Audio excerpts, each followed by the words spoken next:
సూర్యప్రకాష్ రెడ్డి గారు, వేదిక పైన పెద్దలందరికీ, అధికారులందరికీ, ఈ రోజు ఈ గ్రామ సభకు వచ్చిన గ్రామస్తులందరికీ నమస్కారాలు. ఇప్పుడే ప్రొసీజర్ అంతా మీరు చూశారు. ఎలాబరేట్ గా ఇప్పటికి అంచెలంచెలుగా ఏం చేయాలనో చేసుకుంటూ మీ పట్టాదారు పాసు పుస్తకాలు ఇచ్చాం. ఇంత ప్రయాస ఎందుకు వచ్చిందని మీరందరూ ఆలోచించుకోవాలి. ఎన్నికలప్పుడు నేను ఒక మాట చెప్పాను, మీ ఆస్తులు మీ భూముల్ని కాపాడుతానని. ఇప్పుడే మీరు చూశారు, ఒక వ్యక్తి ఆస్తి ఆ రోజు మంత్రిగా ఉన్న వ్యక్తి ఆయన అనుమాయులకు రాసిచ్చేశాడంటే వీళ్ళు ఎంత దుర్మార్గంగా ప్రవర్తించారో ఇది ఒక ఉదాహరణ మాత్రం. ఇలాంటి ఆరోపణలు ఒకటి రెండు కాదు, చాలా వచ్చాయి. అనేక కారణాల వల్లగా మీరు ఒకసారి చూస్తే 3,40,00,000 ఎకరాలుంటే ఇందులో 1,95,000 ఎకరాలు 22A కింద పెట్టేశారు. అదే క్రోర్సే 1.95 crores. మొత్తం కలిసి 3,40,00,000 ఎకరాలు రాష్ట్రంలో ఉండే భూమి అంతా. దీంట్లో 22A కింద ఎస్టేట్ భూమనో, గవర్నమెంట్ భూమనో, ఇనాం భూమనో వేరియస్ పెట్టి 1,95,00,000 ఎకరాలు పెట్టారు. ఇంకో పక్క గవర్నమెంట్ ల్యాండ్ దీంట్లో చూస్తే 98 లక్షలు ఉంది. ఇంకా పోను 97 లక్షల ఎకరాలు దగ్గర ప్రైవేటు భూములు ఎక్కడికక్కడ ఇష్టానుసారంగా చేసే పరిస్థితికి వచ్చారు. ఇవన్నీ నేను ముఖ్యమంత్రి కాకమునుపు వచ్చినప్పుడు మీరు చూశాను. ఆనాటి పరిస్థితులన్నీ అధ్యయనం చేస్తే చాలా దుర్మార్గంగా చేశారు. ఆ రోజు చేసినప్పుడు మామూలు వ్యవహారం కాదు. ఆ రోజు వీళ్ళు చేసింది ఒక ల్యాండ్ టైటిలింగ్ యాక్ట్ అని తీసుకొచ్చారు. ల్యాండ్ టైటిలింగ్ యాక్ట్ తీసుకొచ్చి అందులో వీళ్ళ సొంత అధికారులు పెట్టుకొని ఎంఆర్ఓ ఉండడు, కలెక్టర్ ఉండడు, దీనిపైన మీరు అప్పీలు కూడా పోవడానికి వీలు లేదు. కడాన మీ భూమి మీ చేతుల్లో లేకపోయినా, మీకు లేకపోయినా అడిగే దిక్కు లేకుండా చేస్తే, ఇదే జిల్లాలో పాండ్యం నియోజకవర్గంలో నేను చాలా బాధపడి పట్టాదారు పాసు పుస్తకాన్ని కాల్చి ల్యాండ్ టైటిలింగ్ యాక్ట్ రద్దు చేస్తానని ఆ రోజు మీ అందరికీ హామీ ఇచ్చాను. ఆ చట్టాన్నే కాల్చాను. గవర్నమెంట్ వస్తానే నేను మొట్టమొదటిసారిగా ఆ ల్యాండ్ టైటిలింగ్ యాక్ట్ని రద్దు చేశాను. రెండో విషయం మీరు గుర్తుపెట్టుకోవాలి, భూమి మీది మీ నాన్న ఇచ్చాడు, మీ పూర్వీకులు ఇచ్చారు, లేకుంటే కష్టపడి భూమి మీరు కొనుక్కున్నారు.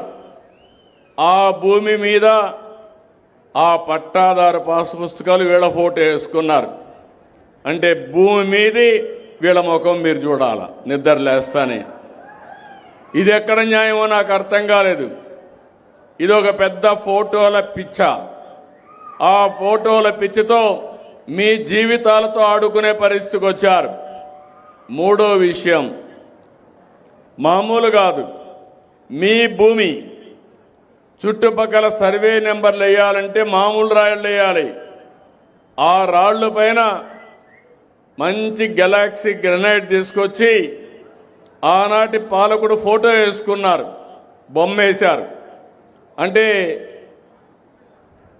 ఎంత డబ్బులంటే 750 కోట్లు దానికి ఖర్చు పెట్టే పరిస్థితికి వచ్చారు. ఇంకో పక్క మీరు ఒకసారి చూస్తే ఇదే విధంగా రాజకీయ నాయకులు ఇంటర్ఫేర్ అయ్యి మీ భూమి నాకు ఇస్తావా చౌకగా అని అడిగేవాళ్ళు. ఇవ్వకపోతే అది 22A అని పెట్టేశారు కంప్యూటర్లో. అంతవరకు నీ సొంత భూమి ఆ రోజు నుంచి అది గవర్నమెంట్ భూమి అయిపోయింది. అంటే నువ్వు చేసిన తప్పేంటి? నీ భూమి చౌకగా అడిగితే మీరు ఇవ్వనన్న నేపానికి ఆ భూమి వాళ్ళ గవర్నమెంట్లో పెట్టారు. ఇప్పుడే మిత్రుడు చెప్పినట్టు ఇంకో పక్క బెదిరించారు. బెదిరించి మీ ఆధీనంలో ఉండే భూమిని వాళ్ళ అనుమాయులకు రాయిచ్చేశారు. అడిగితే కేసులు లేవు, పోలీసులు తిరిగి కేసులు పెట్టే పరిస్థితికి వచ్చారు.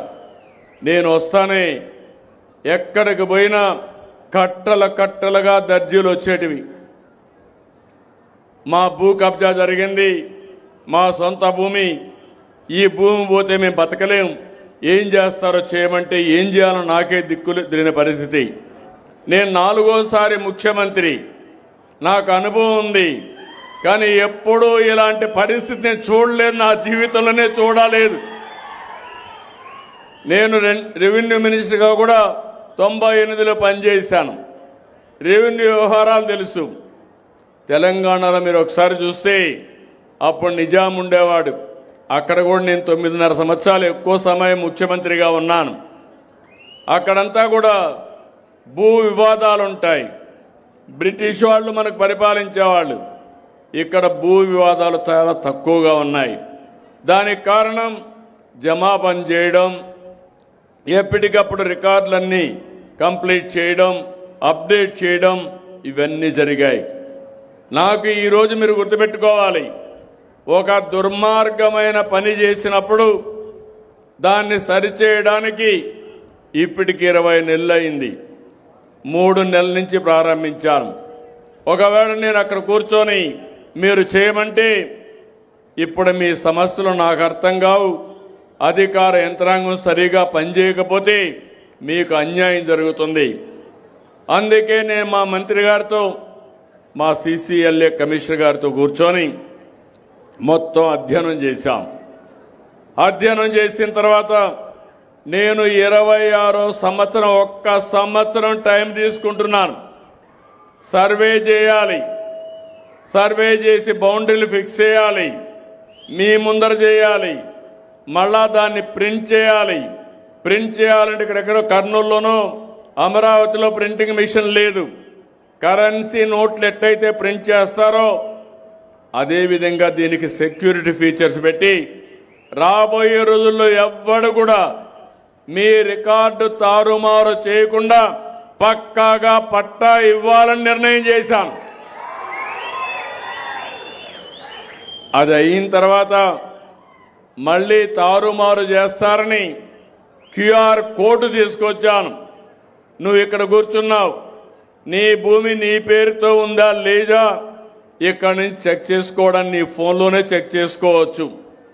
మీ ఫోన్లో QR కోడ్ కొడితే అది చూపిస్తే ఆటోమేటిక్గా ఉండే రికార్డు వస్తాయి. రికార్డులో ఎక్కడే సెంట్రల్ ఆఫీస్లో ఉండే రికార్డు క్లౌడ్లో ఉంటుంది, అది వస్తుంది. దానివల్ల ఎవ్వరు కూడా మీ రికార్డు తారుమారు చేస్తే మీకు తెలిసిపోతుంది. ఇంకొక స్టెప్కు పోయాను, బ్యాక్ ఎండ్. అక్కడుండే కంప్యూటర్లో పోయినసారి జరిగింది, రాజకీయ కారణాల వల్ల వ్యక్తిగత ప్రయోజనాల కోసం మీ ఆస్తిని వాళ్ళ ఆస్తిగా రాసేసుకోవడం, మీ ఆస్తిని గవర్నమెంట్ ఆస్తిగా మార్చేయడం, ఇవన్నీ జరిగాయి. అడిగితే బ్యాక్ రికార్డు కూడా లేదు. ఎప్పుడైనా ఒక నిర్ణయం చేస్తే దానికి డాక్యుమెంటరీ ఎవిడెన్స్ ఉంటుంది, లింక్ డాక్యుమెంట్స్ ఉంటాయి. ఈరోజు మీరు మాట్లాడారు, మేము మా పూర్వీకుల నుంచి లింక్ డాక్యుమెంట్స్ ఉన్నాయని, అందుకే అవి కూడా లేకుండా చేశారు. నేను అందుకే ఆలోచించి ఈరోజు తీసుకున్న నిర్ణయం మీరు చూస్తే లేటెస్ట్ టెక్నాలజీ బ్లాక్ చైన్. ఆ బ్లాక్ చైన్లో పెడితే ఏ MRO తప్పు చేసినా, ఏ RDO తప్పు చేసినా, ఏ విలేజ్ రెవెన్యూ ఆఫీసర్ తప్పు చేసినా ఇమ్మీడియట్గా గుర్తుపట్టే పరిస్థితి వస్తుంది. ఇప్పుడు నేను చెప్తున్నా, మీకిచ్చిన భూమి ఎవ్వడు కూడా ట్యాంపర్ చేయలేడని మరొకసారి మీ అందరికీ హామీ ఇస్తున్నా.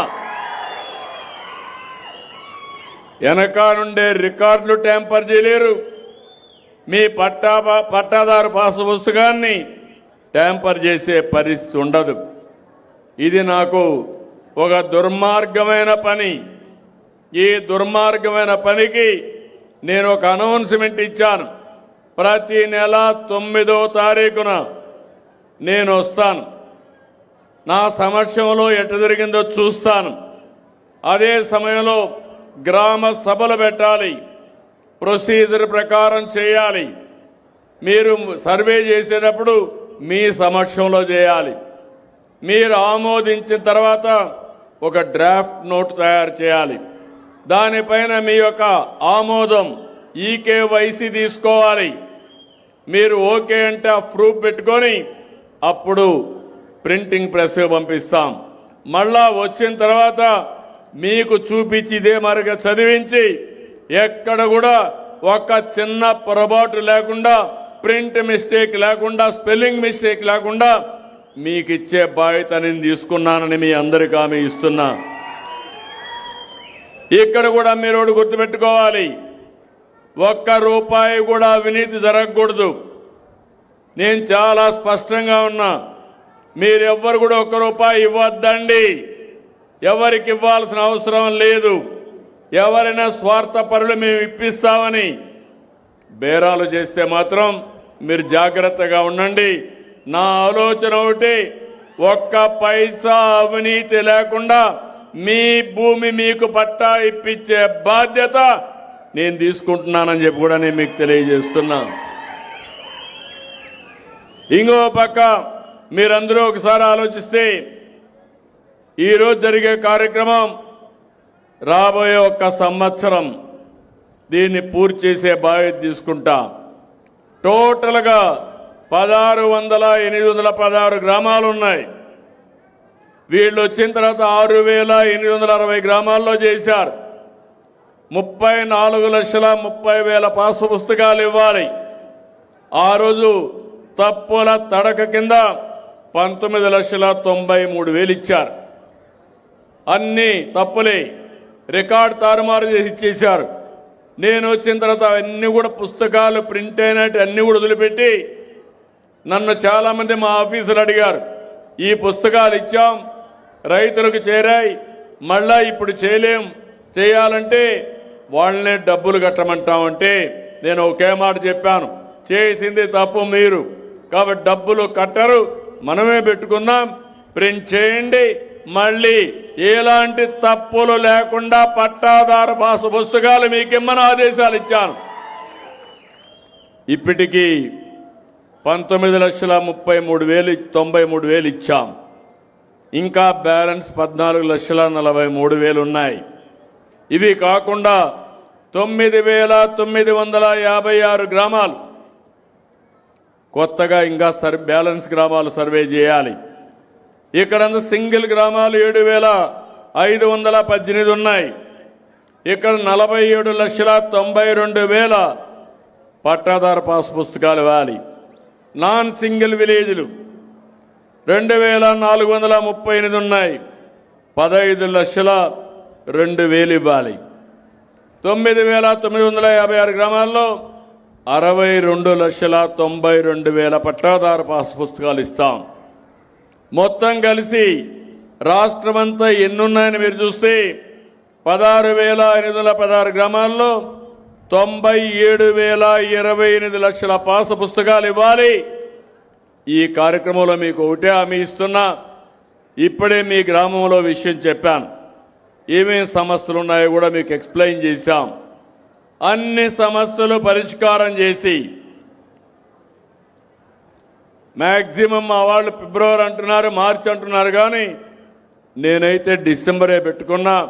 ఒకవేళ 1 నెల 2 నెలలు అటు ఇటు అయినా 100% చేసిన తప్పుని కరెక్ట్ చేసి మీ భూమిని మీ పేరుతో ఇప్పించే బాధ్యత ఈ ప్రభుత్వాన్ని. ఇంకో పక్క భవిష్యత్తులో ఎక్కడ కూడా తప్పులు జరగకుండా ఇది మీకు ఒక డాక్యుమెంట్, ఎక్కడ పోయినా మీరు చూసుకోవచ్చు. మీ భూమి దగ్గరికి పోవాలంటే నేరుగా గూగుల్ మ్యాప్లో పెట్టి నేరుగా చూసుకొని మీ భూమి దగ్గరికి పోయే పరిస్థితి వస్తుంది. అలాంటి ఒక మంచి సిస్టమ్ తీసుకొచ్చాం. నేను ఒకటే మిమ్మల్ని కోరుతున్నా, దీన్ని సద్వినియోగం చేసుకునే బాధ్యత మీది. ఈరోజు ఈ గ్రామం ఉంది, నేను ఒక టైం పెట్టాను. మీలో కొంతమంది మీ తల్లిదండ్రులు చనిపోయిన తర్వాత మ్యూటేషన్ చేసుకోవాలి. మీ అన్నదమ్ములు గొడవలు పడిన దగ్గర మీరు రాజీకి వచ్చి కరెక్ట్గా మార్కింగ్ చేసుకోవాలి. ఇప్పుడే ఇంకొక అతను చెప్పాడు, నా భూమి 22A కింద పెట్టారని. ఈ గ్రామం దాన్ని ఎగ్జామ్ చేశాం. ఎవరి భూమి అనుభవంలో ఉందో వాళ్ళందరికీ పట్టాదారు పాస్ పుస్తకాలు ఇమ్మీడియట్గా ఇస్తామని చెప్పి నేను మీకు తెలియజేస్తున్నా. అంటే ఈ నెల రాబోయే నెల 9వ తారీఖు లోపల ఇక్కడ ఎంఆర్ఓ ఉన్నారు, కలెక్టర్ గారు ఉన్నారు, అందరికీ ఇది చెప్తున్నా, మీరు ఇవన్నీ పూర్తి చేసి వీళ్ళందరికీ ఇచ్చే బాధ్యత మీరు తీసుకోవాల్సిన అవసరం ఉంది. ఈ ఊర్లో ఎలాంటి సమస్య లేకుండా కొత్త బురుజు గ్రామం ఒక్కటి కూడా లిటిగేషన్ లేకుండా 100% మీ గ్రామ సమస్యని పరిష్కారం చేసే బాధ్యత తీసుకుంటాం. ఒక్కసారి రెవెన్యూ సమస్యని పరిష్కారం చేస్తే చాలా సమస్యలు పరిష్కారం అవుతాయి. దీనిపైన మీరు ఒకసారి చూసినప్పుడు ఆర్ఓఆర్ కానీ, ఎఫ్ లైన్ కానీ, రీసర్వే కానీ, అలైన్మెంట్ కానీ ఇవన్నీ కూడా క్లారిటీ వస్తుంది. ఇవన్నీ క్లారిటీ వచ్చిన తర్వాత రిజిస్ట్రేషన్ కూడా సులభతరం చేస్తున్నాం. మీరు ఎక్కడికన్నా వెళ్ళి రిజిస్ట్రేషన్ పోతే అర్ధ గంటలో రిజిస్ట్రేషన్ చేసి పంపించే పరిస్థితి తీసుకొస్తాం.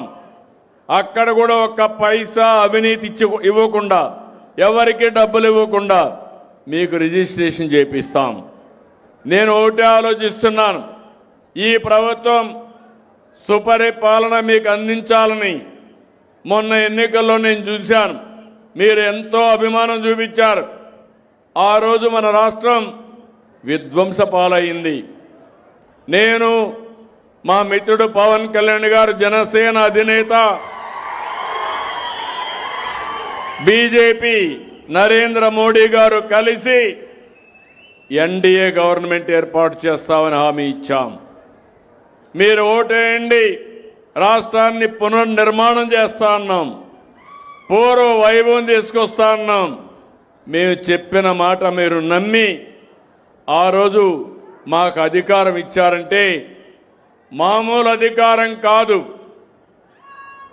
194 మందిని గెలిపించారు. ఎవరిని పెడితే వాళ్ళని గెలిపించారు. నంద్యాల జిల్లా పార్లమెంట్ మెంబర్ని, అసెంబ్లీ మెంబర్ని బ్రహ్మాండంగా 7 మందిని గెలిపించారంటే నేను ఎప్పుడూ మర్చిపోలేను. రాయలసీమలో 7 సీట్లు తప్ప అన్ని సీట్లు గెలిపించారు. మీరు ఒకటే గుర్తుపెట్టుకోవాలి, రాజకీయాల్లో ఎప్పుడు కూడా ప్రజాస్వామ్యంలో ప్రజలు ఓట్లేస్తే వాళ్ళు ప్రభుత్వాన్ని ఏర్పాటు చేస్తారు. ప్రభుత్వాన్ని ఏర్పాటు చేసి ప్రజాహితం కోసం పనిచేయాలి. ఈరోజు కొంతమంది మీరు చూశారు, నేను చెప్పాను, ఒక్క వివాదం కాదు, అన్ని వివాదాలే, అన్ని కుంభకోణాలే. మద్య విషయం మీరు చూశారు, మామూలు విషయం కాదు. 30,000 మంది కల్తీ మద్యం దాగి చనిపోయే పరిస్థితికి వచ్చారు. అందులో డబ్బులు సంపాదించుకునే పరిస్థితికి వచ్చారు. ఒక్కొక్క నెల 100 కోట్ల రూపాయలు అవినీతి చేసే పరిస్థితికి వచ్చారు. ఏమనాలి నాకైతే అర్థం కాదు. అంటే పేదవాడి ఆరోగ్యం కంటే వీళ్ళకు డబ్బులే ముఖ్యం. మీ జీవితాలతో ఆడుకున్నారు, మీ ఆరోగ్యంతో ఆడుకున్నారు, ఇష్టానుసారంగా చేసే పరిస్థితికి వచ్చారు. అదే సమయంలో తిరుపతి లడ్డు కల్తీ చేశారు. నాకు రిపోర్ట్ వస్తే ఆ విషయమే చెప్పాను.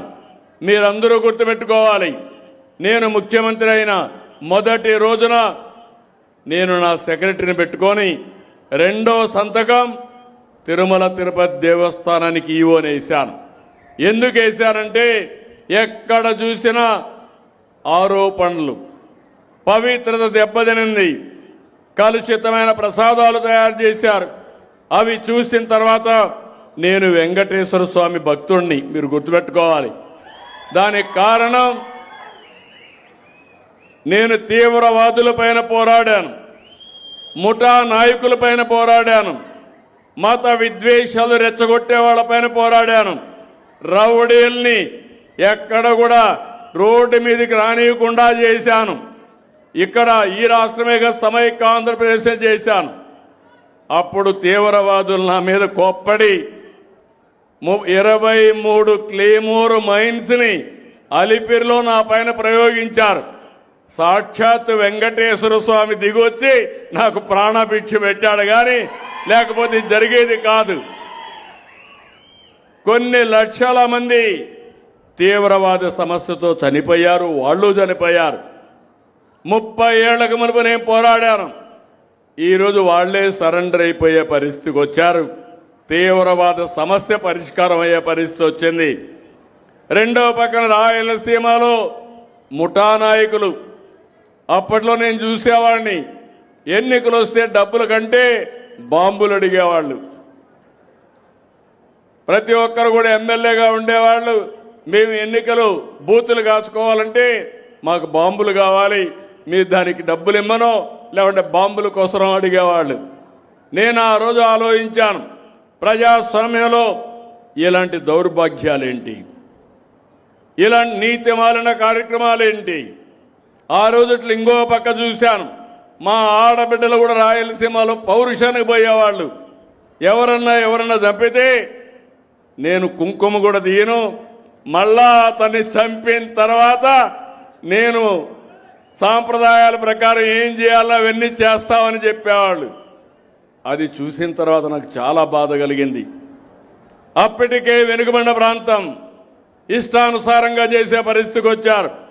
అందుకే నేను చెప్పా, ఈ ప్రాంతంలో ముఠాలు జరగడానికి వీలు లేదని చెప్పి ముఠాల్ని పూర్తిగా తుదముట్టించిన పార్టీ తెలుగుదేశం. ఆ రోజు అవునా కాదా ఆలోచించండి. ఇప్పుడు ఎక్కడా లేవు. నాయకులను కూడా కలిపాను, అనేక మంది నాయకులను కలిపా. ముఠాలొద్దు, గ్రామాల ప్రశాంతతే ముద్దు అని చెప్పి అందరికీ చెప్పి కల్పించా. అదైన తర్వాత మీరు ఒకసారి చూడండి, రాయలసీమ రాళ్లసీమ ఎడారిగా మారిపోతుంది. నీళ్లు లేవు, పంటలు లేవు, ఉపాధి లేదు, అన్ని సమస్యలే. మొట్టమొదటిసారిగా మీరు గుర్తుపెట్టుకోవాలి, గతాన్ని గుర్తుపెట్టుకుంటే భవిష్యత్తు సులభం అవుతుంది.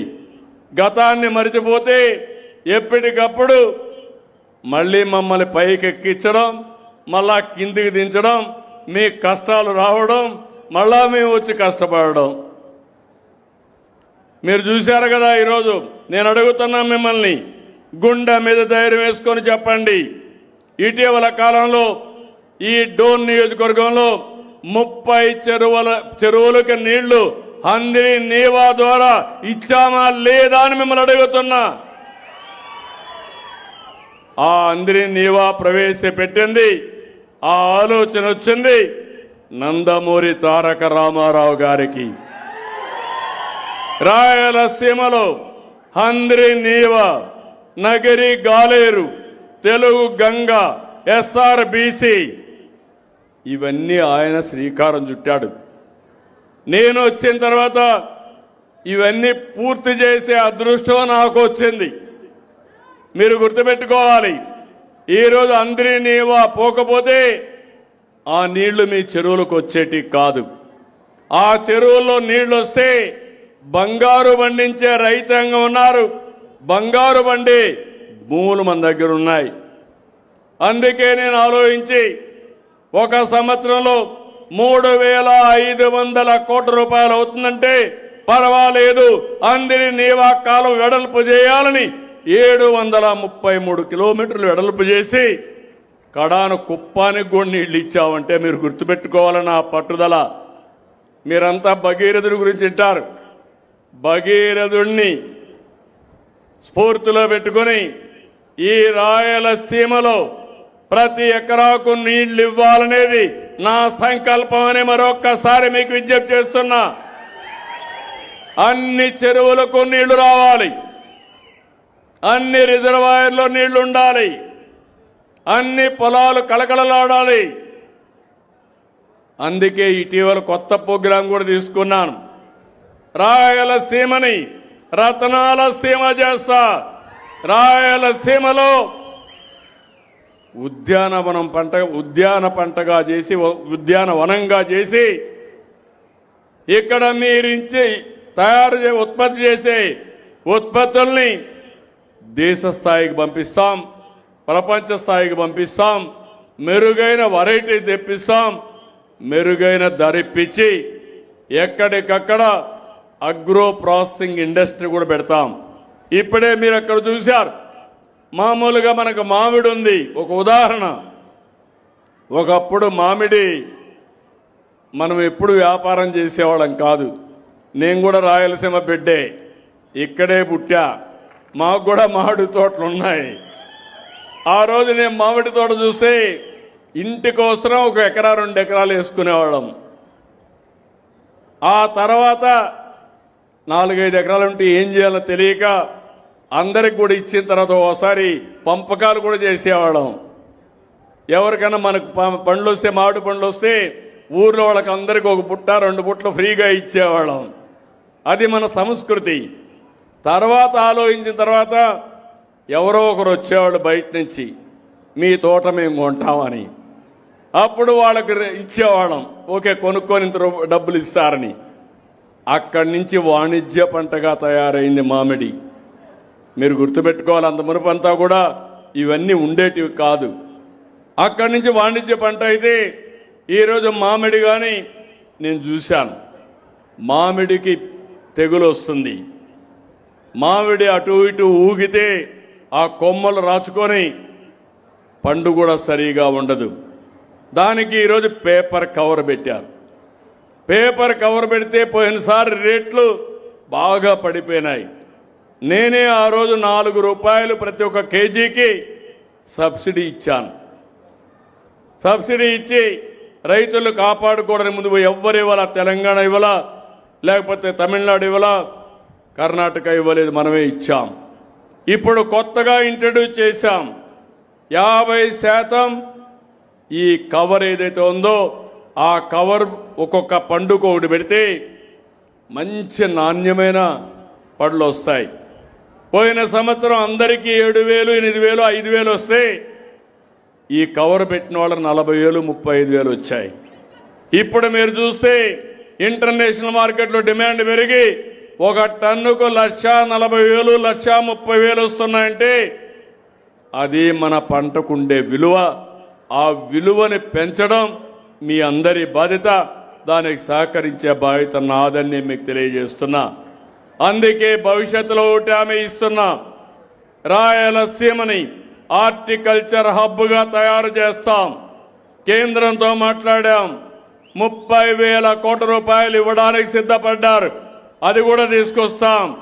అదే సమయంలో ఇంకొక 70,000 కోట్ల రూపాయలు పెట్టుబడులు తీసుకొస్తాం ప్రైవేటుగా. ఈ రెండు పెట్టి 1,00,000 కోట్ల రూపాయలతో ప్రపంచంలోనే బిగ్గెస్ట్ హార్టికల్చర్ హబ్గా నా రాయలసీమను తయారు చేసే బాధ్యత నాదని మీ అందరికీ హామీ ఇస్తున్నా. ఇది వస్తే రైతుల యొక్క దశ దిశ మారుతుంది.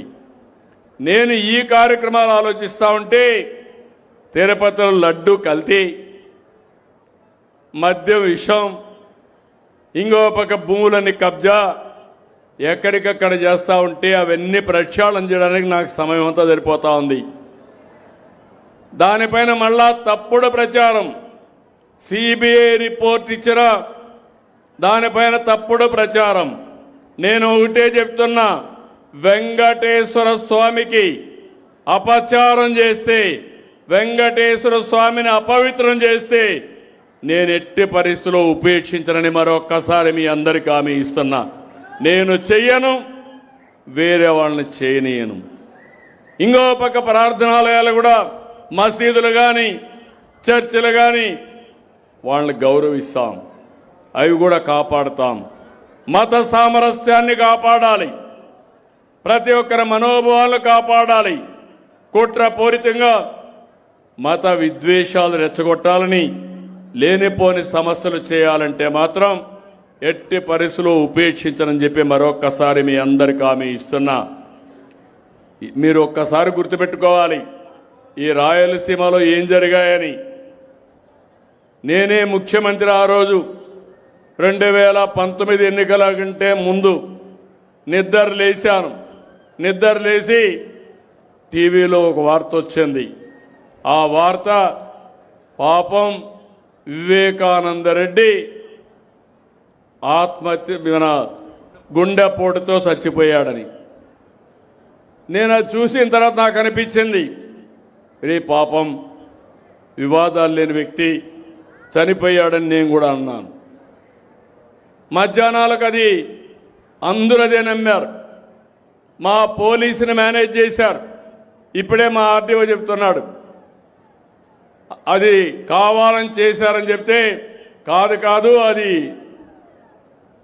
అసైన్మెంట్ భూమి అని ఆయన చెప్పే, అంటే డెప్త్కు పోయాడు లేదు నాకు తెలియదు. అదే మరిగా ఆ రోజు చెప్పారు. గుండెపోటుతో చనిపోయాడని నమ్మించారు. అక్కడుండే అధికారులు మేనేజ్ చేశారు. మేనేజ్ చేసి ఎంత దారుణంగా చంపారో మీరు చూశారు. ఆ రోజు సునీత ఆ అమ్మాయి అడిగింది, మీరు పోస్ట్ మార్టం చేయండి, నాకు అనుమానం ఉందంటే నేను పోస్ట్ మార్టంకి ఆర్డర్ చేశాను. పోస్ట్ మార్టానికి పోతే తలంతా కూడా గొడ్డలతో విపరీతంగా నరికి ఆ బెడ్రూమ్ అంతా లాగి బాత్రూంలోకి లాగి గోడలు బెడ్ అంతా కూడా కమ్మౌడ్స్ అంతా కూడా బ్లడ్ అయిపోయింది.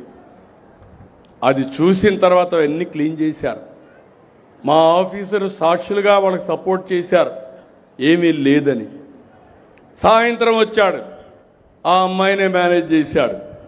మేనేజ్ చేసి ఏమంటాడు, మా నాన్న లేడు, చనిపోయాడు, ఇప్పుడు మా చిన్నాన్నే పెద్ద దిక్కు, మా చిన్నాన్న కూడా చంపేశారు, నేను అనాథనైపోయాను అన్నాడు.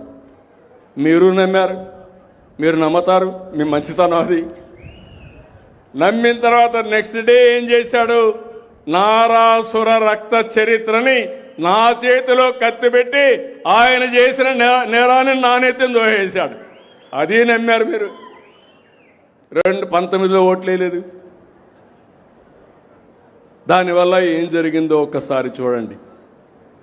ఇప్పుడు ఎవరికి కూడా పేపర్లు ఉండవు, టీవీలు ఉండవు, నేరాలు చేయరు రాజకీయ నాయకులు, నేరస్తుల్ని పక్కన పెట్టుకోరు. అలాంటిది మీరు చూస్తే నేరాలు ఘోరాలు చేస్తూ ఇప్పుడు ఆయన ఎవరినైతే మోసం చేశాడో సునీత లేటుగా తెలుసుకున్నది నాకు అన్యాయం జరిగిపోయిందని. ఈయన ముఖ్యమంత్రి అయిన తర్వాత తెలుసుకొని ఇప్పుడు మొత్తం కోర్టు చుట్టూరు తిరుగుతూ ఉంది. అంటే ఒక వ్యక్తి ఎంత క్రూరంగా ప్రవర్తిస్తారో ఇది ఒక ఉదాహరణ మాత్రం. హెచ్చరిక చేయడం నా బాధ్యత. దాన్ని అనలైజ్ చేసుకొని సరైన మార్గంలో మనం ముందుకు పోతే రాష్ట్రానికి తిరుగు ఉండదు. ఇప్పుడు మీరు చూస్తున్నారు, తిరుమల లడ్డు పైన రాజకీయం చేస్తారు. ఏదైతే జరిగిందో దాన్ని కప్పిపుచ్చుకోవడానికి ఎదురుదాడి చేస్తారు. ఇది వాళ్ళ విధానం అని చెప్పి కూడా నేను మీకు తెలియజేస్తున్నా. నేను ఒకటే మీ అందరికీ విజ్ఞప్తి చేస్తున్నాను. నేను ఒకటే ఆలోచించాను. ఎన్నికల ముందు నేను చెప్పిన మాట నాకు ఎప్పుడూ గుర్తుంటుంది. సంక్షేమం ఇస్తాం, సూపర్ 6 ఇస్తానని హామీ ఇచ్చాను. ఈరోజు సూపర్ హిట్ చేశామా లేదా అని మిమ్మల్ని అడుగుతున్నా. చేస్తుంటే చేతుల పైకెత్తండి బాగా చేశారని. నా దగ్గర డబ్బులు లేవు, మాట ఇచ్చాను, అప్పుల మయంలో ఉంది. ఒక రోజుతో 2 రోజులతో పరిష్కారం అయ్యేది కాదు. ఎందుకంటే మీరు ఒక వ్యవసాయం చేస్తే పంట రావాలంటే ఎన్ని రోజులు పడుతుంది? ఒక పిల్లవాడు ప్రయోజకుడు కావాలంటే ముందు పెళ్లి చేయాలి, పిల్లవాడు పుట్టాలి, వాడిని చదివించాలి. మనకు చేదోడు వాదోడుగా రావాలంటే 20 ఏళ్ళు 25 ఏళ్ళు పడుతుంది. ఇప్పుడు పరిశ్రమ పెడితే నేను మొన్నే ఇక్కడ విండ్ ఎనర్జీ వచ్చింది. విండ్ ఎనర్జీ వస్తే ఇమ్మీడియట్గా పెట్టాను. ఇప్పుడే తొందరలో రాగలిగింది, ప్రొడక్షన్ కూడా వచ్చే పరిస్థితి వచ్చింది. ఏదైనా కొన్ని నెలలు పడుతుంది, కొన్ని సంవత్సరాలు పడతాయి. ఈ వారసత్వం తిరగరాయాలంటే, చేసిన విధ్వంసం నుంచి బయటపడాలంటే చాలా సమయం పడుతుంది. ఈరోజు మీరు చూడండి, మీ పట్టాదారు పాస్ పుస్తకాలు మార్చేశారు, మీ రికార్డులు మార్చారు. ఒక ముఖ్యమంత్రి 14-15 నెలలు నెలవారీగా రావాలి, రాకపోతే ఎవడో ఒక డబ్బులు తీసుకుంటాడు. డబ్బులు తీసుకుంటే ఈ ముఖ్యమంత్రి లాభం లేదు, మమ్మల్ని ఏది ఇస్తున్నారు, డబ్బులు తీసుకున్నారని మీలో అసంతృప్తి వస్తుంది. నేను చెప్పాలి, మళ్ళీ చేయాలి, చేయించాలి. ఇలాంటివన్నీ మీరు చూస్తే చాలా సమస్యలు క్రియేట్ అయినాయి. ఒక పక్క సంక్షేమాన్ని మళ్ళీ హామీ ఇస్తున్నా. నేను కష్టపడేది మీకోసరం, పేదవాళ్ళ కోసరం, పేదవాళ్ళకు అండగా ఉంటా. చెప్పిన సూపర్ 6 ఇవ్వడానికి అనునిత్యం కష్టపడతానని మరొకసారి మీ అందరికీ హామీ ఇస్తున్నా. ఈరోజు మీరు చూసి తల్లికి వందనం, ఎంతమంది పిల్లలుంటే అంతమంది పిల్లలకి ఇచ్చాం. నిన్న మొన్న కొత్త ప్రోగ్రాం కూడా ఇచ్చాను మీకు. ఒకప్పుడు పాపులేషన్ కంట్రోల్ అన్నా, ఆపరేషన్లు చేసుకోమన్నా, ఇప్పుడు జనాభాని పెంచమంటున్నా. దానికి కారణం జనాభా తగ్గిపోతా ఉంది. అంత వయసు మళ్ళిన వాళ్ళే తయారవుతున్నారు. ఒకప్పుడు పెద్ద కుటుంబం, సంపద ఉండే కుటుంబం అనుకున్నాం. అంటే జనాభా అనే కుటుంబమే సంపదగా ఆలోచించాం. ఇప్పుడు డబ్బుల మీద ఆశ మళ్ళీ ఇప్పుడు చూస్తే ఒకరే కావాలనే పరిస్థితికి వచ్చారు. నేను ఆ రోజు చెప్పింది ఒకరు ముద్దు, ఇద్దరు వద్దు, ముగ్గురు అసలే వద్దని చెప్పాను. ఇద్దరు ఓకే అన్నాను. ఇప్పుడు అంటున్నా ఒకరు వద్దు, ఇద్దరు ఓకే, ముగ్గురు ముద్దని నేనే చెప్పే పరిస్థితికి వచ్చాను. ఇవన్నీ కూడా 20 ఏళ్లలో 30 ఏళ్లలో. ఎందుకంటే కాలం మారింది, పరిస్థితులు తారుమారైనాయి. ఇప్పుడు మనం గుర్తుపెట్టుకోకపోతే రేపు రాబోయే రోజుల్లో మనం పనులు చేయాల్సింది మెషిన్ల కోసం పనిచేయాలా, మనుషుల కోసం కాదు. చాలా దేశాలు ఈ అనుభవంలోకి వచ్చాయి.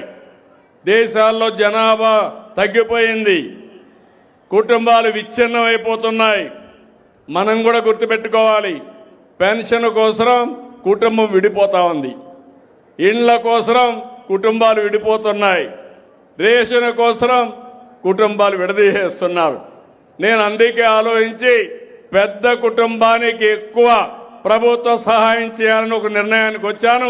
తొందరలోనే వస్తాం. అప్పుడు మీరందరూ కలిసి ఉంటారు. కలిసి ఉంటే కలదు సుఖం, విడిపోతే అన్ని సమస్యలే. ఇప్పుడు పిల్లలుంటే స్కూలు తీసుకుపోవాలంటే మనుషులు లేరు. ఇప్పుడు అందుకే చాలామంది పెళ్ళిళ్ళు చేసుకున్నాక పిల్లలే వద్దు, మేము ఉండేది ఇద్దరం, వీడిని ఎవరు చూసుకుంటారనే పరిస్థితికి వచ్చారు. అందుకే కొత్తగా ఒక రూల్ తీసుకొస్తున్నాను, అందరికీ పిలిపిస్తున్నాను. భార్య భర్త సమాన బాధ్యత పిల్లల పెంపకంలో తీసుకోవాలని కొత్తగా అందరికీ చెప్తున్నాను. ఇప్పుడు మగవాళ్ళకు కూడా లీవ్ ఇస్తున్నా. ఇద్దరు పిల్లలు ముగ్గురు పిల్లలుంటే ప్రభుత్వ ఉద్యోగాలు చేస్తే ఒక 2 నెలలు వాళ్ళకు కూడా లీవ్ ఇస్తా. భార్యతో సమానంగా పిల్లల్ని పెంచే బాధ్యత తీసుకోవాలి.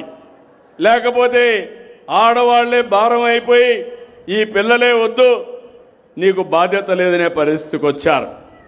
అదే మరిగా మీరు చూస్తే రైతు అన్నదాత 20,000 రూపాయలు ఇస్తున్నాం. మైక్రో ఇరిగేషన్ 90% డబ్బులు ఇస్తున్నాను. నీళ్లు ఇస్తున్నాం. హార్టికల్చర్ను అభివృద్ధి చేస్తాం. అదే మరిగా ఎక్కడికక్కడ టెక్నాలజీ ఉపయోగించి అగ్రిటెక్ ద్వారా ముందుగానే ఎలాంటి తెగులు వస్తుందో పసిగట్టే మార్గాన్ని కూడా మీకు అందరికీ ఇస్తున్నా. ఇవన్నీ చేసి మీ ఆదాయం పెంచుతాం. రైతే రాజు కావాలి, రైతు అప్పుల పాలు కావడానికి వీలు లేదు. అలాంటి కార్యక్రమాలు తీసుకున్నాను. ఇది కాకుండా ఇంకో పక్క మా ఆడబిడ్డలకి దీపం నేనే పెట్టా. మళ్ళీ ఈరోజు 3 సిలిండర్లు ఉచితంగా ఇస్తున్నా. మళ్ళీ ఇంకో పక్కన మీరు ఒకసారి చూస్తే శ్రీశక్తి ఆర్టీసీ బస్సుల్లో ఉచిత ప్రయాణ సౌకర్యం.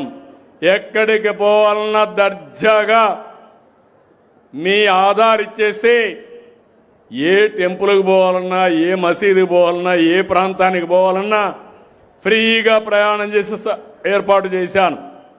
ఒకప్పుడు తల్లిని చూడాలంటే భర్త పర్మిషన్ కావాలి, లేకపోతే డబ్బులు ఇవ్వాలి. ఇప్పుడు ఎవ్వరి పర్మిషన్ అవసరం లేదు. ఏ దేవాలయానికి పోవాలన్నా బస్సు ఎక్కి నేరుగా వెళ్ళిపోవచ్చు.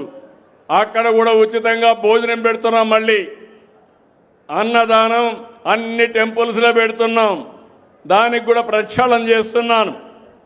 అంటే మీరు ఒక్కసారి గుర్తుపెట్టుకుంటే ఇదే ప్రభుత్వం 5 ఏళ్లు ఏ విధంగా ప్రయత్నం చేశారు, ఇదే ప్రభుత్వం ఈరోజు ప్రజల కోసం ఎట్లా అందుబాటులో ఉన్నాం గుర్తుపెట్టుకోవాలి. ఇప్పటి వరకు 50 కోట్ల మంది ఆర్టీసీ ఉచిత ప్రయాణాన్ని ఉపయోగించుకున్నారు, ఉచితంగా ప్రయాణాలు చేశారు. ఇంకో పక్కన నేను డిఎస్సీ పెడతా అన్నాను, కానిస్టేబుల్స్కి ఇస్తా అన్నాను. చెప్పిన మాట ప్రకారం మెగా డిఎస్సీ పెట్టా. పిల్లలందరికీ ఉద్యోగాలు క్రియేట్ చేయడానికి ముందుకు పోతున్నా. 20 నెలల్లో 6,58,000 మందికి ఉద్యోగాలు ఇచ్చిన ఘనత ఈ ఎన్డీఏ ప్రభుత్వానికే దక్కింది. ఎక్కడ చూసినా గుంతలు పడిపోయిన రోడ్లు భయంకరంగా ఉన్నాయి. నా దగ్గర డబ్బులు లేవు, మనసుంది, ఏం చేస్తామో చేయమన్నా. ఇక్కడే జనార్దన్ రెడ్డి గారు ఉన్నారు, ఇక్కడే మా కేశవ్ గారు ఫైనాన్స్ మినిస్టర్ ఉన్నాడు. ఆయన కేశవ్ అయితే ఏది అడిగినా డబ్బులు లేవంటా ఉంటే డబ్బులు ఎట్టొస్తాయో ఆలోచిద్దాం, ముందు శాంక్షన్లు ఇమ్మన్నాను. ఈరోజు ఘనంగా చెప్పగలుగుతున్నా, సంతోషంగా చెప్పగలుగుతున్నా, నంద్యాల జిల్లాలో ఆర్ఎండ్బి రోడ్లన్నీ కూడా గుంతలు లేని రోడ్లుగా తయారు చేశాం. ఇంకా పంచాయతీరాజ్ రోడ్లో నాకు ప్రాబ్లం ఉంది. నేను పవన్ కళ్యాణ్ గారు మొన్న కూడా ఆలోచించాం. ఒక 4,000 కోట్ల రూపాయలు వాళ్లకు నిధులు కేటాయిస్తున్నాం. ఇవన్నీ కూడా మీరు గుర్తుపెట్టుకోవాల్సింది. ఆ రోజుకి ఈ రోజుకి పరిపాలన ఎట్లుందో మీరు గుర్తుపెట్టుకోవాలి. ఇంకో పక్క మత్స్యకారులకు ఇచ్చాం, ఆటో డ్రైవర్లకు హెల్ప్ చేశాం, చేనేత కార్మికులకు సహాయం చేస్తున్నాం. అందరికీ సహాయం చేసి అందరినీ ముందుకు తీసుకుపోయే కార్యక్రమాన్ని ముందుకు తీసుకెళ్తున్నాం. పెట్టుబడులు పెద్ద ఎత్తున వస్తున్నాయి. రాయలసీమలో కొప్పర్తి కడప దగ్గర ఇండస్ట్రియల్ టౌన్షిప్ కడుతున్నాం. ఓర్వకల్లులో పెద్ద ఎత్తున ఇండస్ట్రీస్ వస్తున్నాయి. ఇవన్నీ కూడా వస్తే మన పిల్లలకు ఉద్యోగాలు వస్తాయి. ఓర్వకల్లో డ్రోన్ సిటీనే పెడుతున్నాం. అనంతపూర్లో ఎలక్ట్రానిక్ సిటీ పెడుతున్నాం. విమానాలు తయారు చేసే కేంద్రంగా అనంతపూర్ని ఎంపిక చేశాం. తిరుపతిలో సెటిలైట్ తయారు చేసే స్పేస్ సిటీని తయారు చేస్తున్నాం. ఇవన్నీ ఎందుకంటే మన వాళ్ళు టెక్నాలజీలో ముందుండాలి. ఒకప్పుడు నేను చేశాను, హైదరాబాద్లో హైటెక్ సిటీ కట్టాను, టెక్నాలజీకి ప్రాధాన్యత ఇచ్చాను. ఆ ఒక్క విషయం మీరు ఒకసారి చూస్తే బ్రహ్మాండంగా ఫలితాలు వచ్చి ప్రపంచం అంతా మన వాళ్ళు వెళ్ళారు. మీ ఊర్లో కూడా ఉంటారు. ఈరోజు ప్రపంచంలో ఎక్కడికి పోయినా తెలుగువాడు ఎక్కువ ఆదాయాన్ని సంపాదిస్తున్నాడు. దానికి కారణం ఆ రోజు నేను తీసుకున్న నిర్ణయం. ఈరోజు మళ్ళీ చెప్తున్నాను, ఆ రోజు ఐటీ యుగం, ఈరోజు ఏఐ యుగం, ఆర్టిఫిషియల్ ఇంటెలిజెన్స్ యుగం.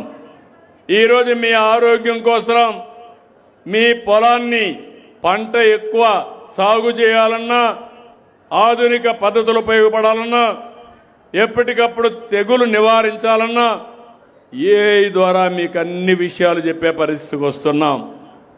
ఈరోజు మీ ఊర్లో ఎంత గ్రౌండ్ వాటర్ ఉంది. ఈరోజు నేను చూశాను, నంద్యాల జిల్లా 6 మీటర్లలో నీళ్లున్నాయి. డోన్ వచ్చే కొందికి 19 మీటర్లో నీళ్లున్నాయి. అంటే 3 రెట్ల పైన డోన్ కింద ఉంది. అప్పటికి కూడా చెరువులకు నీళ్లు తెచ్చాం. ఇక్కడ వర్షం తక్కువ పడుతుంది, నీళ్లు వచ్చినా భూమిలో ఇంకే పరిస్థితి కూడా ఉండదు. అందువల్ల భూగర్భ జలాలు కూడా అభివృద్ధి కావడం లేదు. దీనికోసం ఆలోచించి నేను ఒక యజ్ఞం మారుగా తీసుకున్నాను. 2 ఏళ్లలో మీరు చూస్తే 2.33 మీటర్ల భూగర్భ జలాలు పెంచాం. నేను ఒకటే ఆలోచిస్తున్నాను, అన్ని చెరువులకు నీళ్లు ఇవ్వాలి, అదే సమయంలో అన్ని ప్రాంతాలకు నీళ్లు రావాలి, అన్ని రిజర్వాయర్లో నీళ్లు ఉండాలి, మైక్రో ఇరిగేషన్ ఉపయోగించాలి, పొదుపుగా నీళ్లు వాడాలి. ఇలాంటి కార్యక్రమాలు చేస్తూ ముందుకు పోతున్నాం కాబట్టి ఫలితాలు వస్తున్నాయి. అల్టిమేట్గా వాటర్ సెక్యూరిటీ ఇస్తాం. మీరు ఒకసారి చూడండి, గడిచిన 19-24లో 8 సార్లు కరెంటు ఛార్జీలు పెంచారు. 32,000 కోట్ల రూపాయలు మీ మీద భారం వేశారు. 1,25,000 కోట్ల రూపాయల అప్పులు పెట్టారు. నేను వచ్చిన తర్వాత సమర్థత పెంచుతున్నా, కరెంటు ఛార్జీలు పెంచనని చెప్పాను. 5 ఏళ్లు రాసుకోండి, కరెంటు ఛార్జీలు పెంచనని మరొక్కసారి మీ అందరికీ ఈ ఊర్లో హామీ ఇస్తున్నా. కరెంటు కరెక్ట్గా ఇస్తున్నాం. కరెంటు ఛార్జీలు తగ్గించడానికి కూడా ఇప్పుడే తగ్గించలేను, కానీ అప్పులన్నీ అయిపోయినాయి. ముందు అప్పులు తీరాలి, తర్వాత కరెంటు కూడా పెరిగే పరిస్థితులు, అవసరమైతే అప్పుడు తగ్గించుకునే పరిస్థితి వస్తుంది. మొన్ననే మీరు చూశారు, ఆనాటి పాలకులు 4,600,000 కోట్ల రూపాయలు ట్రూ అప్ ఛార్జెస్ అని వేశారు. నేను వస్తానే అవసరమైతే నేనే భరిస్తా, దాన్ని వినియోగదారులపైన వేయద్దని దాన్ని కూడా రద్దు చేశా. అంటే మీ మీద 4,600 కోట్లు గడిచిన ప్రభుత్వం వేసినటువంటి భారాన్ని తగ్గించాం. ఇలాంటి వినూత్నమైన కార్యక్రమాలతో ముందుకు పోతున్నాం. ఈరోజు మీరు చూస్తే 22 లక్షల కోట్ల రూపాయలు పెట్టుబడులు వచ్చాయి. 23 లక్షల మంది మన యువతకు ఉద్యోగాలు వస్తాయి. ఇంకో పక్క మీ అందరి కోసం నేను ఎప్పటికప్పుడు మీరు చూస్తే ఒపీనియన్ కూడా తీసుకుంటున్నా. ఈరోజు ఇక్కడికి వచ్చినప్పుడు ఈ గ్రామాన్ని నేను చూశాను. ఈరోజు సివిల్ సప్లైస్ ఉంది.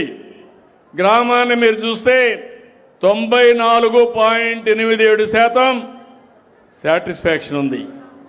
రూరల్ వాటర్ సప్లై ఉంది, చాలా తక్కువ ఉంది, 34% ఉంది. మీ అందరూ ట్యాప్ ద్వారా నీళ్లు ఇవ్వాలని, కొళ్ళాయి ద్వారా నీళ్లు ఇవ్వాలని ఈ ఊరోళ్ళందరూ కోరుకుంటున్నారు. నేను కలెక్టర్కి ఆదేశాలు ఇస్తున్నా, తప్పకుండా జేజేఎం కింద ఈ గ్రామానికి పూర్తిగా కొళ్ళాయి ద్వారా నీళ్లు ఇచ్చే బాధ్యత, కొళ్ళాయిలు ఇప్పించే బాధ్యత తీసుకుంటాం. ఇంకో పక్క పంచాయతీ రాజ్లో 98% సాటిస్ఫాక్షన్ ఉంది. హౌసింగ్లో 83% ఉంది. ఉమెన్ అండ్ చైల్డ్ వెల్ఫేర్లో 91% ఉంది.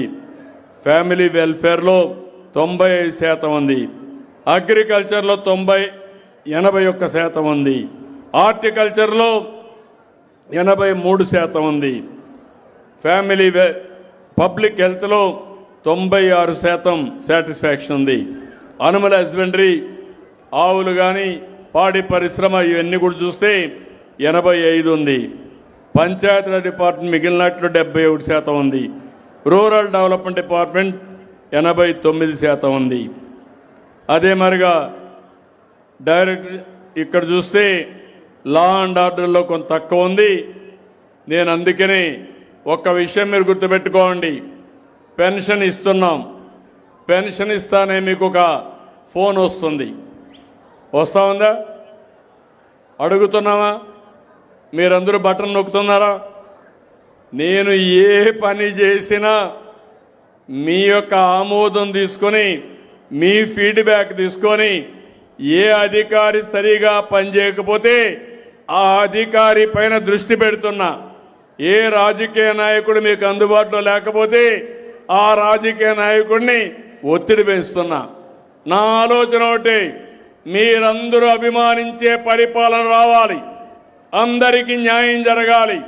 అందుకే ప్రతి ఒక్క సేవ మన మిత్ర వాట్సాప్ గవర్నెన్స్లో ఇస్తా. మీరు ఏ ఆఫీసుకు పోయే పని లేదు, దర్జాగా మీ సెల్ ఫోన్ పెట్టుకొని ఇంట్లో కూర్చొని ఏ పని కావాలన్నా, ఏ సర్టిఫికేట్ కావాలన్నా తీసుకోండి.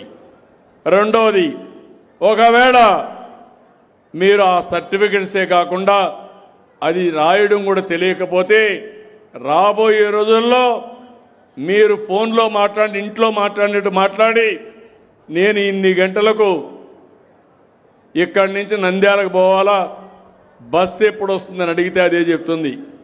చెప్పిన తర్వాత మీరు బుక్ చేసుకుంటే నేరుగా దర్జాగా రిజర్వేషన్ వచ్చి నేరుగా వెళ్ళిపోయే పరిస్థితికి వస్తారు.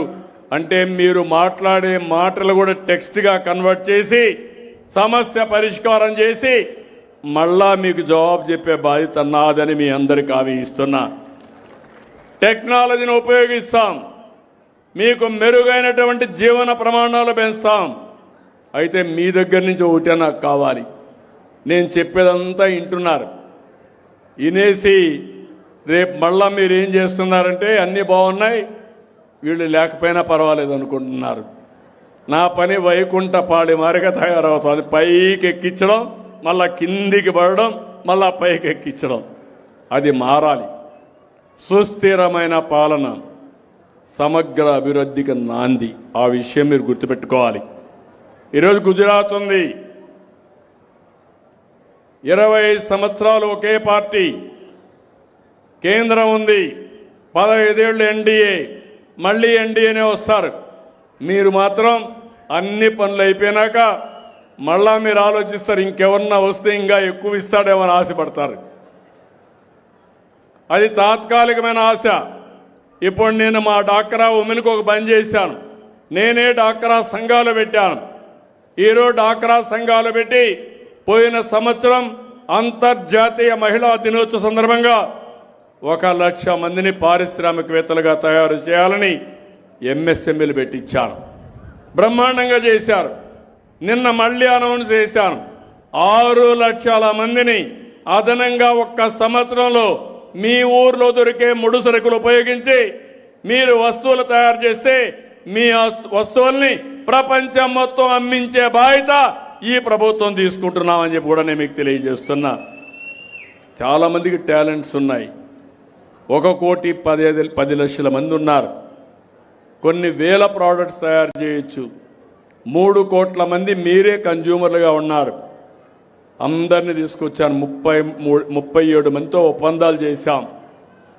నాణ్యమైన సరుకులు ఉత్పత్తి చేయాలని, దానికి బ్రాండ్ కూడా పెట్టాలని. ఈరోజు మీరు చూస్తే ఏదో స్వయం అనే పేరు పెట్టారు. ప్యాకింగ్ కూడా పర్ఫెక్ట్గా చేస్తా, క్వాలిటీ కూడా తీసుకొస్తాం. అది కానీ చేస్తే పేద మహిళల్ని పేదరికం నుంచి పైకి తీసుకొచ్చే బాధ్యత తీసుకుంటాం. ఇలాంటి కార్యక్రమాలు ఇక్కడనే P4 కూడా పెట్టాం. ఈరోజు ఇక్కడ కూడా ఒక ఆయన ఉన్నాడు, P4లో ఉండే వ్యక్తి. ఎవరిక్కడ రాబర్ మార్గదర్శి. 1,00,000 మంది మార్గదర్శులు ఉన్నారు. 10 లక్షల బంగారు కుటుంబాలను అడాప్ట్ చేసుకున్నారు. ఇప్పుడు వారు ఒక్కసారి వారు ఏం చేశారో ఒక్క నిమిషం చెప్తారు. మీ బంగారు కుటుంబం ఎవరు? బంగారు కుటుంబం మీరేనా? ఆయన బంగారు కుటుంబం, ఈయన మార్గదర్శి. చెప్పండి, మీరు ఎక్స్ప్లెయిన్ చేయండి. మీకు ఏం ప్రాబ్లం ఉంది, ఏమి చేస్తే చెప్పండి. బంగారు కుటుంబం చెప్పండి. బంగారు కుటుంబానికి ఇవ్వండి. చెప్పమా బంగారు కుటుంబం, నువ్వు చెప్పు. నీ పరిస్థితి ఏంటి, ఆర్థిక పరిస్థితి ఏంటి, ఏం కావాలనుకున్నావు, నీ ఇబ్బందులు ఏంటి, ఆయన ఏం చేస్తున్నాడు? అందరికీ నమస్కారం సార్. అది చూసి మాట్లాడు ఫ్రీగా. అందరికీ నమస్కారం. ఇక్కడ వచ్చిన గౌరవమైన ముఖ్యమంత్రి గారికి దగ్గర పెట్టుకోమని ముఖ్యమంత్రి గారికి అందరికీ నమస్కారం సార్. మాది నంద్యాల జిల్లా డోన్ మండలం కొత్తపూరు గ్రామం సార్. నా పేరు మంగళ నరసింహులు సార్. మాది ఫ్యామిలీ అంతా 7 మంది ఉంటాం సార్. మా కుటుంబంలో 5 మంది పిల్లలు సార్. ఇంతకుముందు గత ప్రభుత్వంలో ఒకరికి వచ్చేది సార్ అమౌంట్. ఇప్పుడు 5 మందికి పడుతుంది సార్. అలాగే మా వృత్తిరీత్యా మంగళ పని చేస్తూ మేము షాపు చిన్న బంకు ఉంది సార్. అందులో కొద్దిగా పనిముట్లు లేనందువలన సరిగా జరగక షాపు మన P4 ద్వారా మైసు మార్గదర్శి ద్వారా నాకు కొద్దిగా అమౌంట్ సామాన్లు సామాగ్రి ఇప్పించడంతో నాకు చాలా సంతోషంగా ఉంది సార్. నువ్వే ఎట్లా చేసావు మనో తమ్ముడు? ముఖ్యమంత్రి చంద్రబాబు నాయుడు సార్కి నా నమస్కారాలు.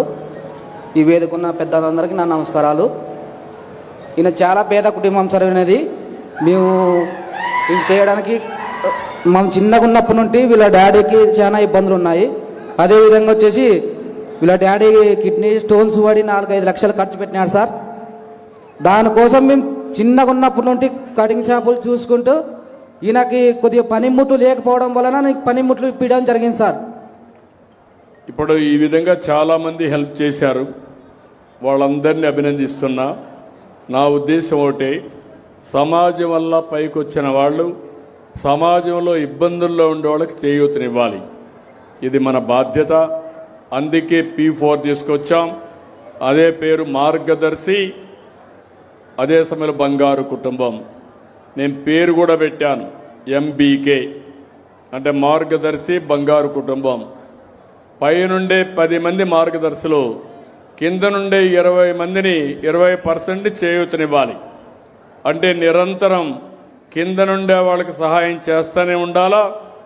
మెరుగైన జీవన ప్రమాణాలు రావాలి.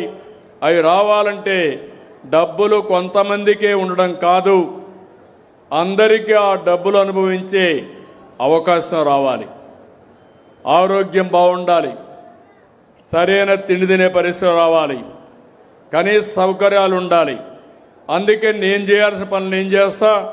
సమాజంలో అందరూ కూడా ఒకప్పుడు జన్మభూమి పెట్టా, ఈరోజు P4 తీసుకొచ్చాను. దాని పేరే MBK అంటున్నా, మార్గదర్శి బంగారు కుటుంబం 10-20, అంటే 10-20. 10% పైనుండే బంగారు మార్గదర్శులు, 20% కింద నుండే బంగారు కుటుంబాలను తీసుకుని అనునిత్యం ఇలాంటి కార్యక్రమాలు చేస్తూ వాళ్ళ ఆదాయాన్ని పెంచాలి. వాళ్ళ ఆదాయాన్ని పెంచి ఒక రోజున ఇప్పుడు బంగారు కుటుంబం, రేపు మార్గదర్శి కావాలి. ఇంకా ఎవరైనా ఏదైనా పరిస్థితుల్లో కిందికి వెళ్ళిపోతే మళ్ళా వాళ్ళకి సహాయం చేస్తాం. ఇక్కడికి వచ్చినప్పుడు నేను ముందే చెప్పాను, 18 మందికి మాత్రం ఈ ఊరిలో ఇంటింటికి కొళాయిలు ఉన్నాయి. 18 కొళాయిలే ఉన్నాయి. ఇప్పుడు మీ అందరికి హామీ ఇచ్చా, ఈ ఊరిలో 100% JJM కింద ఇంటింటికి కొళాయిలు ఇచ్చే బాధ్యత కలెక్టర్కి అప్పచెప్పా. అది కంప్లీట్ చేస్తాం. ఇది కాకుండా ఈ ఊర్లో మీరు చూస్తే CC రోడ్లు, దానికంటే ముందు ఇండివిజువల్ సమస్యలు. 416 మందికి ఇళ్ళు లేవు, ఉన్నాయి. 55 మందికి ఇళ్ళు లేవు. కలెక్టర్కి ఆదేశాలు ఇస్తున్నా, ఆ 55 ప్రారంభించి 100% అందరికీ ఇళ్ళు ఇచ్చే బాధ్యత ఈ ప్రభుత్వం తీసుకుంటుంది. ఇంటింటికి టాయిలెట్, మరుగుదొడ్డి 441 మందికి ఉన్నాయి, 30 మందికి లేవు. అవి కూడా పూర్తి చేస్తాం. పవర్ కనెక్షన్స్ అందరికీ ఉన్నాయి. కానీ పవర్ కనెక్షన్స్ ఉన్నాయి కానీ మీ ఇంటిపైనే కరెంటు తయారు చేసుకోవాలి, మీ పొలం దగ్గరనే కరెంటు తయారు చేసుకోవాలి.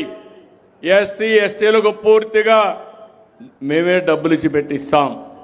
ఒకవేళ కరెంటు కానీ మిగిలితే మాకు ఇవ్వండి, కరెంటు అవసరమైతే మళ్ళా మీకు ఇస్తాం. తద్వారా కరెంటు ఛార్జీలు శాశ్వతంగా కట్టే పరిస్థితి ఉండదు. బీసీలకి 78,000 రూపాయలు ఉచితం, అదనంగా 20,000 ఇస్తాం, 98,000 ఇస్తాం. దానికంటే ఎక్కువైతే మీ అవసరాన్ని బట్టి ఎక్కువ పెట్టుకోండి. దానికి ఎప్పటికప్పుడు కరెంట్ ఛార్జీలు కట్టే పరిస్థితి రాదు. రైతులకు విజ్ఞప్తి చేస్తున్నా, మీ పంప్ సెట్ దగ్గర ఒక సోలార్ పెట్టుకోండి. సోలార్ పెట్టుకుంటే ఆ కరెంటు మీరు వాడుకోవచ్చు. మీకు వాడుకొని మిగిలితే గ్రిడ్కి ఇవ్వండి. ఎప్పుడు అవసరమైతే అప్పుడు మళ్ళా తీసుకోండి. దానికంటే మిగిలితే మీ ఇంటికి వాడుకోండి. దానికి కూడా ఇంట్లో కానీ పైన రాదనుకుంటే బావి దగ్గర పెట్టుకుంటే మీ ఇంటి దగ్గర కరెంటు తీసుకునే పరిస్థితి వస్తుంది. ఇంకో పక్క మీరు ఏదైనా ట్రాక్టర్ ఉంటే, కారు ఉంటే, సైకిల్ ఉంటే, స్కూటర్ ఉంటే ఛార్జ్ చేసుకోండి ఫ్రీగా. పుష్పక విమానం ఒకప్పుడు చరిత్రలో విన్నాం. ఇప్పుడు ఒక్క పైసా ఖర్చు లేకుండా ఎక్కడికి పోవాలన్నా దర్జాగా మీరు తిరిగే పరిస్థితి నేను తీసుకొస్తా. నాకు సహకరించండి. ₹1 పెట్టుబడి లేదు. మీ పొలానికి 5 HP కానీ 7 HP కానీ ఎంత అవుతుందో మీరు చేయాల్సింది అక్కడ పెట్టుకొని ఒక మీటర్ పెట్టుకుంటే మీకు కరెంట్ ఛార్జ్ చేయం. ఇప్పుడు ఇచ్చిన కరెంటు ఉచితంగానే ఉంటుంది. ఎంత అదనంగా వస్తే మీరు అది ఇస్తారు. అలాంటి వసతులు కల్పిస్తాం. రెండోది పెన్షన్లు ఇంకా ఈ ఊర్లో కావాలన్నారు. రాష్ట్రం అంతా ఒక పాలసీ తీసుకొని ముందుకెళ్తాం. రైస్ కార్డ్స్ అందరికీ ఉన్నాయి. గ్యాస్ కనెక్షన్స్ 49 మందికి లేవన్నారు. ఇప్పుడే కలెక్టర్కి ఆదేశాలు ఇస్తున్నా, ఈ 49 కూడా పూర్తి చేస్తాం. ఇంటింటికి ఇంటర్నెట్ ఇస్తాం. ఇంటింటికి టెలిఫోన్ ఫెసిలిటీ ఇస్తాం, వైఫై కూడా ఇస్తాం. భవిష్యత్తులో మీ ఫోన్ అనేది మీకు వజ్రాయుధంగా తయారవుతుంది. ఏ పని కావాలన్నా ఫోన్ ద్వారా చేసుకుంటారు. మీ ఆరోగ్యాన్ని కూడా తొందరలోనే సంజీవిని ప్రాజెక్టు తీసుకొచ్చి ప్రతి ఒక్కరి ఆరోగ్యం కాపాడడానికి ముందుకు పోతున్నాం. 2,50,000 రూపాయలు అందరికీ ఇన్సూరెన్స్ పెడుతున్నాను. ఇంకొక పక్క పేదవాళ్ళకి 20 లక్షల వరకు వైద్య ఎన్టీఆర్ వైద్య సేవ కానీ సీఎం రిలీఫ్ కానీ ఇస్తాం. ఇలాంటి అనేక కార్యక్రమాలతో ముందుకు పోతున్నాం.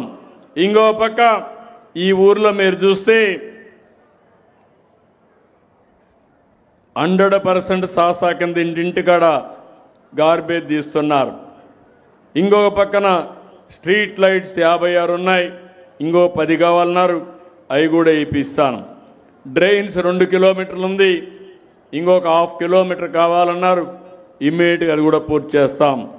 బీటీ రోడ్లు ఇప్పటికి 10.5 కిలోమీటర్లు అయింది. ఇంకా కొంత 2 గ్రామాలకు కావాలని చెప్పి కోరుతున్నారు. ఇందిరమ్మపల్లి, అదే మరిగా షబాష్పురం, ఈ రెండుకి 8.5 కిలోమీటర్ల దూరం ఉంటుంది. నేను కలెక్టర్కి ఆదేశాలు ఇస్తున్నా. పంచాయతీరాజ్ రోడ్డుకి అయితే పంచాయతీరాజ్ కానీ ఆర్ఎన్బి అయితే ఆర్ఎన్బి కానీ ఆ రోడ్లు వేయిస్తాం. ఇది కాకుండా సీసీ రోడ్లు 3.1 కిలోమీటర్లు ఉన్నాయి. ఇంకా 1.2 కిలోమీటర్లు వేస్తే అవి కూడా పూర్తవుతాయి. అన్ని పనులు చేసి ఒక ఆదర్శ గ్రామంగా ఈ కొత్త బుర్జుపల్లిని తయారు చేసే బాధ్యత మేము తీసుకుంటాం. నేను మిమ్మల్ని ఒకటే అడుగుతున్నా, వ్యక్తిగత సమస్యలు పరిష్కారం చేస్తాం, సమాజం కోసం అన్ని కూడా ఇన్ఫ్రాస్ట్రక్చర్ చేస్తాం. మీ ఆదాయాన్ని పెంచుకునే కార్యక్రమం మీరు ఆలోచించుకోవాలి. దానికి హార్టికల్చర్ కానీ, వ్యవసాయం కానీ, చిన్న చిన్న పరిశ్రమలు కానీ ఇవన్నీ పెట్టుకొని మనం ముందుకు పోతే మనకు మంచి రోజులు వస్తాయి. ఆ దిశగా పయనిస్తున్నాం. ఈరోజు ఇక్కడికి వచ్చినప్పుడు కోట్ల సూర్యప్రకాష్ రెడ్డి గారు కొన్ని సమస్యలు చెప్పారు కాన్స్టిట్యున్సీ గురించి. తప్పకుండా ఎన్ని సమస్యలు వీరైతే అన్ని పరిష్కారం చేసి ఈ ఇది వెనుకబడిన నియోజకవర్గం కాదు, కానీ నీళ్లు లేకుండా చాలా ఇబ్బంది పడుతున్నారు. కానీ ఇక్కడ మీలో తెలివైన రైతాంగం ఉన్నారు. జిల్లాలో నీళ్లున్నా ఆదాయం వెనకబడ్డారు. నీళ్లు లేకపోయినా డోన్లో మాత్రం తలసరి ఆదాయాలు ఎక్కువగా ఉన్నారు. అంటే దానికి కారణం మీరు పండ్ల తోటలు వేస్తున్నారు. అందరూ వరేస్తే మీరు పండ్ల తోటలు వేసి 10 రూపాయలు ఎక్కువ సంపాదిస్తున్నారంటే అది మీ తెలివి. దానికి అభినందనలు. దీన్ని ముందుకు తీసుకుపోయే బాధ్యత నేను తీసుకుంటానని మీకు తెలియజేసుకుంటూ, మీరు చెప్పిన అన్ని సమస్యలు కూడా దృష్టిలో పెట్టుకుంటా న్యాయం చేస్తా. నియోజకవర్గాన్ని ఒక మంచి నియోజకవర్గంగా చేసి అన్ని విధాలా అభివృద్ధి చేస్తామని మరొక్కసారి మీ అందరికీ హామీ ఇస్తూ అందరికీ నమస్కారాలు. జై హింద్, జై తెలుగు తల్లి.